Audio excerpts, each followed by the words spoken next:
हाँ, तो देखो ये नोटिफिकेशन है, ये आरटीआई का रिप्लाई है जिसे लेके सरोज मिश्रा जी या फिर कोई भी यूट्यूबर इन्फॉर्मेशन बना रहा है, ठीक है ना।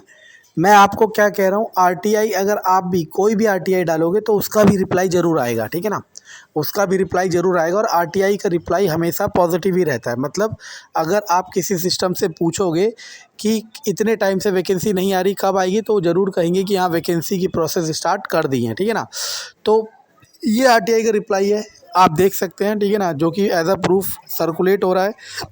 लेकिन मैं आपको शुरुआत से कह रहा हूँ और अंत तक कहूँगा कि आप तैयारी तेज़ रखें, क्योंकि बहुत जल्द नोटिस आने वाला और बहुत जल्द वैकेंसी आने वाली है। और एक बार अगर ये मौका छूट गया तो ये मौका फिर आपको नहीं मिलेगा। Thank you. Okay, good evening दोस्तों, welcome to the channel maths concept academy. मेरा नाम रवि, मैं आपके लिए मैथमेटिकल कंटेंट और साथ ही साथ केवीएस की अपडेट लेके आता हूँ। तो जैसा कि मैंने आप लोगों को कहा था कि केवीएस की रिक्रूटमेंट बहुत जल्द आने वाली है, ठीक है ना। तो अभी मेरे एक सब्सक्राइबर ने मुझे कहा तो मैंने देखा, क्योंकि मुझे अपनी बात पे पूरा यकीन है कि मैं जो कह रहा हूँ वो सही है, रिक्रूटमेंट आएगी, इसलिए मैं अननेसेसरी डाटा नहीं देखता। लेकिन एक सब्सक्राइबर ने कहा और मैंने देखा, तो एक यूट्यूबर है सरोज मिश्रा जी, ठीक है, तो उन्होंने प्रूफ दे रखा आरटीआई का, जिसमें ये बता रखा है कि रिक्रूटमेंट की प्रोसेस स्टार्ट हो गई है और बहुत जल्द आपको रिक्रूटमेंट नोटिस दिखेगा, ठीक है ना। ये उसी बात को सपोर्ट करता है जो मैंने कहा था। मैंने आपको याद होगा जब कहा था तो कई लोग कह रहे थे कि रिक्रूटमेंट नहीं आएगा, लेकिन मैंने कहा था आएगा, ठीक है ना। तो कई सब्सक्राइबर है जो हर बार पूछते हैं कि रिक्रूटमेंट कब आएगा, कब आएगा, कब आएगा। तो उनके लिए बहुत अच्छा जवाब है कि रिक्रूटमेंट बहुत जल्द आने वाला है। अब क्या ये सीटेट से पहले आएगा या सीटेट के बाद आएगा? देखो, ये तो कोई नहीं नकार सकता कि सीटेट के बाद ही आएगा, और अब तो सीटेट का एडमिट कार्ड भी डाउनलोड होने वाला है, तो सीटेट के बाद ही आएगा। इवन सीटेट के पेपर होने के बाद या फिर सीटेट के रिज़ल्ट के बाद आएगा। क्या कह रहा हूँ मैं? सीटेट के पेपर होने के बाद या फिर सीटेट के रिज़ल्ट के बाद ही आएगा, और 90% चांसेस है कि सीटेट के रिज़ल्ट के बाद आएगा। अगर सीटेट का रिज़ल्ट विदिन 1 मंथ और 1 और 2 मंथ में आ जाता है तो यानी कि ये बात अब सही तरफ डायरेक्शन दे रही है कि ये बात बिल्कुल सही तरफ डायरेक्शन दे रही है कि विदिन 4 मंथ और मैक्सिमम 5 मंथ, मतलब मिड 2022 के मध्य से पहले आपको रिक्रूटमेंट नोटिस देखने को मिलेगा।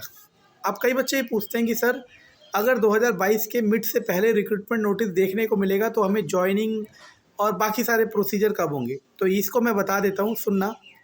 अगर मिड 2022 जो कि होने वाला है, ठीक है ना, सरोज मिश्रा जी भी कह रही हैं और मैं भी कह रहा हूँ, ऐसे बहुत लोग कह रहे हैं, ठीक है ना। लेकिन मैंने क्या बताया था, 2 तरह की इन्फॉर्मेशन होती है, एक होती है लीक इन्फॉर्मेशन, एक होती है फैक्ट इन्फॉर्मेशन। मुझे नहीं पता कौन क्या बता रहा है, मैं फैक्ट बेस्ड बता रहा हूँ, जो भी सिस्टम में हलचल चल रही है उसके हिसाब से, ठीक है ना।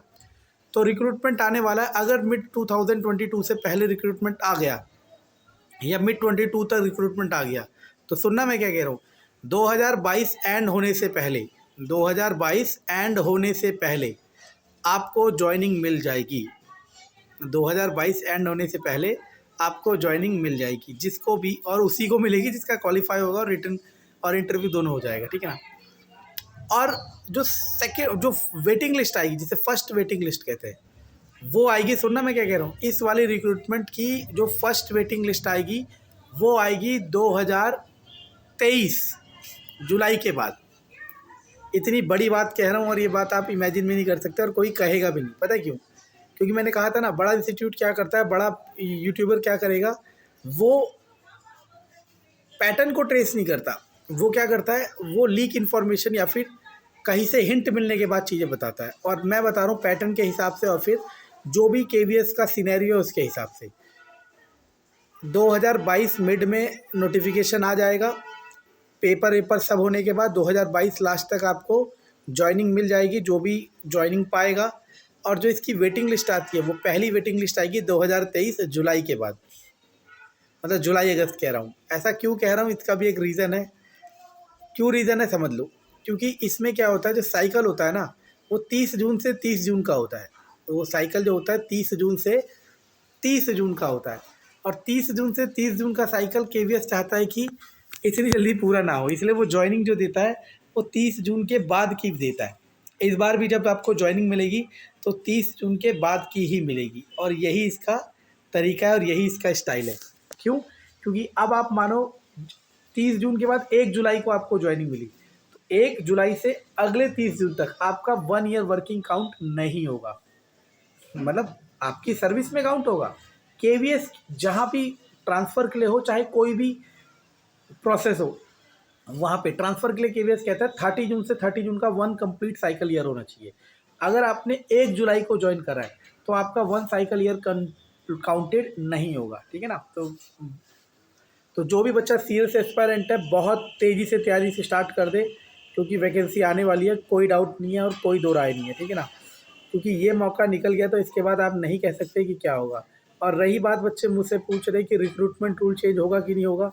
देखो, रिक्रूटमेंट रूल चेंज नहीं होगा, वो ट्रांसफ़र की पॉलिसी चेंज होने के लिए सजेशन मांगे थे टीचर से, और वो चेंज हो चुकी है, ठीक है ना। अब पॉलिसी बहुत स्मूथ है, पहले पॉलिसी बहुत रफ थी।